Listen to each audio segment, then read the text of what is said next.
Good afternoon and welcome to the hatchery we have here at Llyn.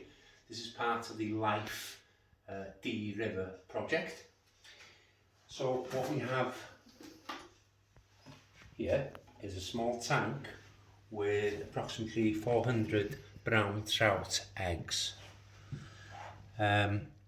These eggs at the moment are approximately 2 to 5 millimeters in size, and soon we should be able to see the eyes forming within the eggs.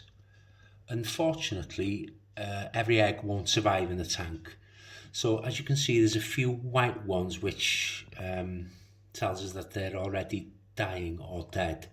So with a pipette we have here, we have to take these eggs out because of the danger that they will spread diseases and so on to the other eggs. So all the dead ones need to be taken out and basically gotten rid of. So these are already dead or dying.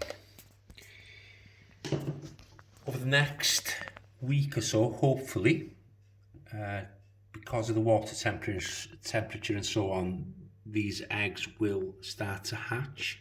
So we will have another vlog set up for next weekend, hopefully, and hopefully we'll see some fish in the tank the next time we post.